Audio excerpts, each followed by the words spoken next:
कुंड निर्माण एवं अग्नि स्थापन संबंधी कार्य आदि का वर्णन। नारद जी कहते हैं, महर्षियों, अब मैं अग्नि संबंधी कार्य का वर्णन करूंगा, जिससे मनुष्य संपूर्ण मनोवांछित वस्तुओं का भागी होता है। 24 अंगुल की चौकोर भूमि को सुत से नापकर चिन्ह बना दें, फिर उस क्षेत्र को सब ओर से बराबर खोदें। 2 अंगुल भूमि चारों ओर छोड़कर खोदे हुए कुंड की मेखला बनावे। मेखलाएं 3 होती हैं, जो सत्व, रज और तम नाम से कही गई हैं। उनका मुख पूर्व अर्थात बाह्य दिशा की ओर रहना चाहिए।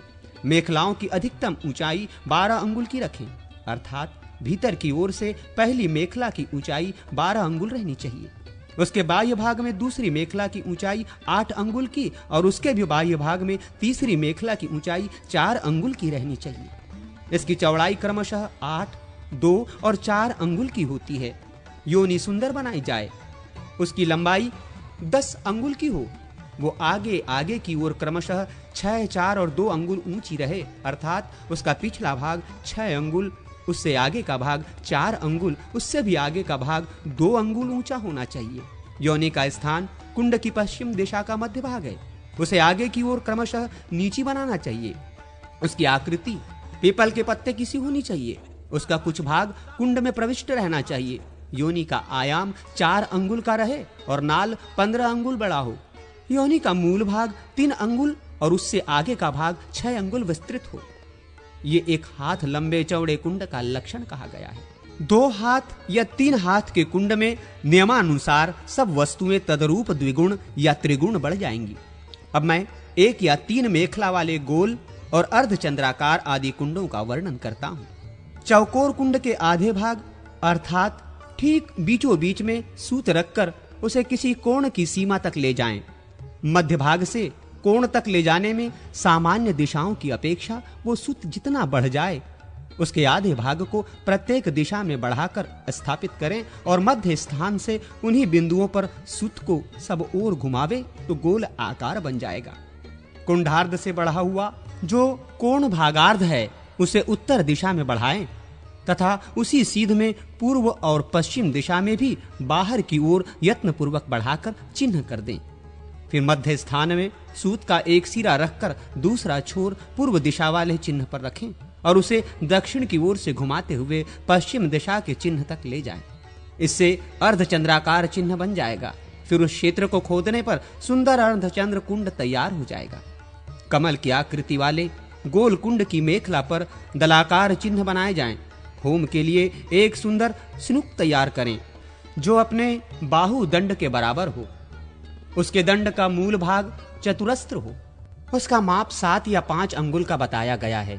उस चतुरस्त्र के तिहाई भाग को खुदवाकर गर्त बनावे। उसके मध्य भाग में उत्तम शोभायमान वृत्त हो। उक्त गर्त को नीचे से ऊपर तक तथा अगल बगल में बराबर खुदावें। बाहर का अर्ध भाग छील कर साफ करा दें। उस पर रंदा करा दें। चारों ओर 1/4 अंगुल जो शेष के आधे का आधा भाग है भीतर से भी छीलकर साफ चिकना करा दें। शेषार्ध भाग द्वारा उक्त खात की सुंदर मेखला बनवावें। मेखला के भीतरी भाग में उस खात का कंठ तैयार करावें जिसका सारा विस्तार मेखला की 3/4 के बराबर हो। कंठ की चौड़ाई 1 या 1.5 अंगुल के माप की हो। उक्त श्रुक के अग्रभाग में उसका मुख रखें जिसका विस्तार 4 या 5 अंगुल का हो। मुख का मध्य भाग 3 या 2 अंगुल का हो। उसे सुंदर एवं शोभायमान बनाया जाए। उसकी लंबाई भी चौड़ाई के ही बराबर हो। उस मुख का मध्य भाग नीचा और परम सुंदर होना चाहिए। श्रुक के कंठ देश में एक ऐसा छेद रहे जिसमें कनिष्ठ का अंगुली प्रविष्ट हो जाए। कुंड अर्थात श्रुक के मुख का शेष भाग अपनी रुचि के अनुसार विचित्र शोभा से संपन्न किया जाए। श्रुक के अतिरिक्त एक श्रुआ भी आवश्यक है जिसकी ऊंचाई दंड सहित 1 हाथ की हो। उसके डंडे को गोल बनाया जाए। उस गोल डंडे की मोटाई 2 अंगुल की हो। उसे खूब सुंदर बनाना चाहिए। श्रुआ का मुखभाग कैसा हो यह बताया जाता है। थोड़ी सी कीचड़ में गाय अथवा बछड़े का पैर पड़ने पर जैसा पदचिन्ह उभर आता है ठीक वैसा ही श्रुआ का मुख बनाया जाए। अर्थात उस मुख का मध्य भाग 2 भागों में विभक्त रहे। उपर्युक्त अग्निकुंड को गोबर से लीप कर उसके भीतर की भूमि पर बीच में 1 अंगुल मोटी एक रेखा खींचे जो दक्षिण से उत्तर की ओर गई हो। उस रेखा को वज्र की संज्ञा दी गई है। उस प्रथम उत्तरार्घ रेखा पर उसके दक्षिण और उत्तर पार्श्व में 2 पूर्वाग्र रेखाएं खींचें। इन दोनों रेखाओं के बीच में पुनः 3 पूर्वाग्र रेखाएं खींचें। इनमें पहली रेखा दक्षिण भाग में हो और शेष 2 क्रमशः उसके उत्तरोत्तर भाग में खींची जाएं। मंत्रज्ञ पुरुष इस प्रकार उल्लेखन रेखाकरण करके उस भूमि का अभ्युरक्षण सेचन करें। फिर प्रणव के उच्चारण पूर्वक भावना द्वारा एक विष्टर आसन की कल्पना करके उसके ऊपर वैष्णवी शक्ति का आवाहन एवं स्थापन करें। देवी के स्वरूप का इस प्रकार ध्यान करें। वे दिव्य रूप वाली हैं और दिव्य वस्त्राभूषणों से विभूषित हैं। तत्पश्चात यह चिंतन करें कि देवी को संतुष्ट करने के लिए अग्निदेव के रूप में साक्षात श्री हरि पधारे हैं। साधक उन दोनों का पूजन करके शुद्ध कांस्यादि पात्र में रखी और ऊपर से शुद्ध कांस्यादि पात्र द्वारा ढकी हुई अग्नि को लाकर क्रव्याद अंश को अलग करके इक्षणादि से शोधित उस अग्नि को कुंड के भीतर स्थापित करें। तत्पश्चात उस अग्नि में प्रादेश मात्र अंगूठे से लेकर तर्जनी के अग्रभाग के बराबर की समिधाएं देकर कुशों द्वारा 3 बार परिसमूहन करें। फिर पूर्वादि सभी दिशाओं में कुशास्तरण करके अग्नि की उत्तर दिशा में पश्चिम से आरंभ करके क्रमशः पूर्वादि दिशा में पात्रासादन करें। समिधा, कुशा, श्रुकु, श्रुवा, आंजस्थाली, चरुस्थाली तथा कुच्छाशादित घी, प्रणीता पात्र, प्रोक्षणी पात्र आदि वस्तुएं रखें।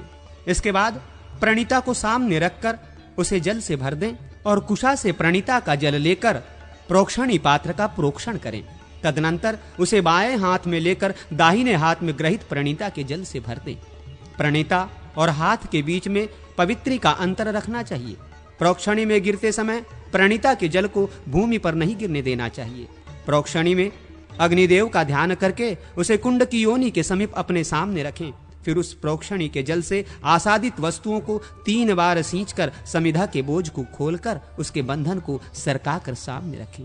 प्रणीता पात्र में पुष्प छोड़कर उसमें भगवान विष्णु का ध्यान करके उसे अग्नि से उत्तर दिशा में कुश के ऊपर स्थापित कर दें और अग्नि तथा प्रणीता के मध्य भाग में प्रोक्षणी पात्र को कुशा पर रख दें। तदनंतर आज्यस्थाली को घी से भरकर अपने आगे रखें। फिर उसे आग पर चढ़ाकर संप्लवन एवं उत्पवन की क्रिया द्वारा घी का संस्कार करें। उसकी विधि इस प्रकार है। प्रादेश मात्र लंबे 2 कुश हाथ में लें, उनके अग्रभाग खंडित न हुए हों तथा उनके गर्भ में दूसरा कुश अंकुरित न हुआ हो। दोनों हाथों को उत्तान रखें और उनके अंगुष्ठ एवं कनिष्ठका अंगुली से उन कुशा को पकड़े रहें। इस तरह उन कुशा द्वारा घी को थोड़ा थोड़ा उठाकर ऊपर की ओर 3 बार उछालें। प्रज्वलित तृण आदि लेकर घी को देखें और उसमें कोई अपद्रव्य खराब वस्तु न हो उसे निकाल दें। उसके बाद तृण अग्नि में फेंक कर उस घी को आग पर से उतार लें और सामने रखें। फिर श्रुक और सुश्रुवा को लेकर उनके द्वारा होम संबंधी कार्य करें। पहले जल से उनको धो लें, फिर अग्नि से तपाकर सन्मार्जन कुशों द्वारा उसका मार्जन करें। उन कुशों के अग्रभागों द्वारा श्रुक श्रुवा के भीतरी भाग का तथा मूल भाग से उनके बाह्य भाग का मार्जन करना चाहिए। तत्पश्चात पुनः उन्हें जल से धोकर आग से तपावें और अपने दाहिने भाग में स्थापित कर दें। उसके बाद साधक प्रणव से ही अथवा देवता के नाम के आदि में प्रणव तथा अंत में नमः पद लगाकर उसके उच्चारण पूर्वक होम करें। हवन से पहले अग्नि के गर्भाधान से लेकर संपूर्ण संसार अंग व्यवस्था के अनुसार संपन्न करें। मतांतर के अनुसार नामांत व्रत, व्रत बंधांत व्रत, यज्ञोपवीतांत, समार्ततांत अथवा यज्ञाधिकारांत संस्कार अंगानुसार करने चाहिए। साधक सर्वत्र प्रणव का उच्चारण करते हुए पूजनोपचार अर्पित करें और अपने वैभव के अनुसार प्रत्येक संस्कार के लिए अंग संबंधी मंत्रों द्वारा ओम करें। पहला गर्भाधान संस्कार है, दूसरा पुंसवन, तीसरा सीमोंतनयन, चौथा जात कर्म, पांचवा नामकरण, छठा चूड़ाकरण, सातवां व्रतबंध यज्ञोपवीत, आठवां वेदारंभ, नौवां समावर्तन तथा 10वां पत्नी संयोग विवाह संस्कार है, जो यज्ञ के लिए अधिकार प्रदान करने वाला है। क्रमशः एक एक संस्कार कर्म का चिंतन और तदनुरूप पूजन करते हुए हृदय आदि अंग मंत्रों द्वारा प्रति कर्म के लिए 8-8 आहुतियां अर्पित करें। तदनंतर साधक मूल मंत्र द्वारा श्रुवा से पूर्णाहुति दें उस समय मंत्र के अंत में वौषट पद लगाकर प्लुतस्वर से सुस्पष्ट मंत्रोच्चारण करना चाहिए। इस तरह वैष्णव अग्नि का संस्कार करके उस पर विष्णु देवता के निमित्त चरु पकावे। वेदी पर भगवान विष्णु के स्थापना एवं आराधना करके मंत्रों का स्मरण करते हुए उनका पूजन करें। अंग और आवरण देवताओं सहित इष्ट देव श्री हरि को आसन आदि उपचार अर्पित करते हुए उत्तम रीति से उनकी पूजा करनी चाहिए। फिर गंध पुष्पों द्वारा अर्चना करके सुरश्रेष्ठ नारायण देव का ध्यान करने के अनंतर अग्नि में समिधा का आधान करें और अग्नीश्वर श्री हरि के समीप आधार संज्ञक 2 धृताहुतियां दें। इनमें से एक को तो वायव्य कोण में दें और दूसरी को नैमृत्तिक कोण में। यही इनके लिए क्रम है। तत्पश्चात आज्य भाग नामक 2 आहुतियां क्रमशः दक्षिण और उत्तर दिशा में दें। उनमें अग्निदेव के दाएं बाएं नेत्र की भावना करें। शेष सब आहुतियों को इन्हीं के बीच में मंत्रोच्चारण पूर्वक देना चाहिए। जिस क्रम से देवताओं की पूजा की गई हो उसी क्रम से उनके लिए आहुति देने का विधान है। घी से इष्ट देव की मूर्ति को तृप्त करें। इष्ट देव संबंधी हवन संख्या की अपेक्षा दशांश से अंग देवताओं के लिए होम करें। धृत आदि से, समिधाओं से अथवा धृताक्त तिलों से सदा यजनीय देवताओं के लिए 1-1 सहस्र या 1-1 शत आहुतियां देनी चाहिए। इस प्रकार होमांत पूजन समाप्त करके स्नानादि से शुद्ध हुए शिष्यों को गुरु बुलाकर अपने आगे बिठावे। वे सभी शिष्य उपवास व्रत किए गए हों। उनमें पाशबद्ध पशु की भावना करके उनका प्रोक्षण करें। तदनंतर उन सब शिष्यों को भावना द्वारा अपने आत्मा से संयुक्त करके अविद्या और कर्म के बंधनों से आबद्ध हो लिंग शरीर का अनुवर्तन करने वाले चैतन्य जीव का, जो लिंग शरीर के साथ बंधा हुआ है, ध्यान मार्ग से साक्षात्कार करके उसका सम्यक प्रोक्षण करने के पश्चात वायु बीज यज्ञ के द्वारा उसके शरीर का शोषण करें। इसके बाद अग्नि बीज र के चिंतन से अग्नि प्रकट करके ये भावना करें कि ब्रह्मांड संज्ञक हमारी सृष्टि दग्ध होकर भस्म की पर्वताकार राशि के समान स्थित है। तत्पश्चात भावना द्वारा ही जल बीज व के चिंतन से अपार जल राशि प्रकट करके उस भस्म राशि को बहा दें और संसार अब वाणी मात्र में ही शेष रह गया है, ऐसा स्मरण करें। तदनंतर वहां ल बीज स्वरूपा भगवान की पार्थिव शक्ति का न्यास करें। फिर ध्यान द्वारा देखें कि समस्त तन्मात्राओं से आवृत शुभ पार्थिव तत्व विराजमान है। उससे एक अंड प्रकट हुआ है जो उसी के आधार पर स्थित है और वहीं उसका उपादान भी है। उस अंड के भीतर प्रणव स्वरूपा मूर्ति का चिंतन करें। तदनंतर अपने आत्मा में स्थित पूर्व संस्कृत लिंग शरीर का उस पुरुष में संक्रमण करावे। अर्थात ये भावना करें कि वो पुरुष लिंग शरीर से युक्त है। उसके उस शरीर में सभी इंद्रियों के आकार पृथक पृथक अभिव्यक्त हैं तथा वो पुरुष क्रमशः बढ़ता और पुष्ट होता जा रहा है। फिर ध्यान में देखें कि वो अंड 1 वर्ष तक बढ़कर और पुष्ट होकर फूट गया है। उसके 2 टुकड़े हो गए हैं। उसमें ऊपर वाला टुकड़ा द्युलोक है और नीचे वाला भूलोक। इन दोनों के बीच में प्रजापति पुरुष का प्रादुर्भाव हुआ है। इस प्रकार वहां उत्पन्न हुए प्रजापति का ध्यान करके पुनः प्रणव से उस शिशु रूप प्रजापति का प्रोक्षण करें। फिर यथा स्थान पूर्वोक्त न्यास करके उनके शरीर को मंत्रमय बना दें। उनके ऊपर विष्णु हस्त रखें और उन्हें वैष्णव माने। इस तरह एक अथवा बहुत से लोगों के जन्म का ध्यान द्वारा प्रत्यक्ष करें। शिष्यों के भी नूतन दिव्य जन्म की भावना करें।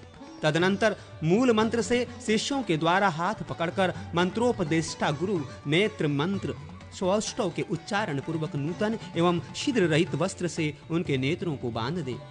फिर देवाधिदेव भगवान की यथोचित पूजा संपन्न करके तत्वज्ञ आचार्य हाथ में पुष्पांजलि धारण करने वाले उन शिष्यों को अपने पास पूर्वाभिमुख बैठावे। इस प्रकार गुरु द्वारा दिव्य नूतन जन्म पाकर वे शिष्य भी श्री हरि को पुष्पांजलि अर्पित करके पुष्प आदि उपचारों से उनका पूजन करें। तदनंतर पुनः वासुदेव की अर्चना करके वे गुरु के चरणों का पूजन करें। दक्षिणारूप में उन्हें अपना सर्वस्व अथवा आदि संपत्ति समर्पित कर दें। इसके बाद गुरु शिष्यों को आवश्यक शिक्षा दें और वे शिष्य नाम मंत्रों द्वारा श्री हरि का पूजन करें। फिर मंडल में विराजमान शंख चक्र गदा धारण करने वाले भगवान विश्वक्सेन का यजन करें, जो द्वारपाल के रूप में अपनी तर्जनी अंगुली से लोगों को तर्जना देते हुए अनुचित क्रिया से रोक रहे हैं। इसके बाद श्री हरि की प्रतिमा का विसर्जन करें। भगवान विष्णु का सारा निर्माल्य विश्वक्सेन को अर्पित कर दें। तदनंतर प्रणीता के जल से अपना और अग्निकुंड का अभिषेक करके वहां के अग्निदेव को अपने आत्मा में लीन कर लें। इसके पश्चात विश्वक्सेन का विसर्जन करें। ऐसा करने से भोग की इच्छा रखने वाला साधक संपूर्ण मनोवांछित वस्तु को पा लेता है और मुमुक्षु पुरुष श्री हरि में विलीन होता है, सायुज्य मोक्ष प्राप्त करता है।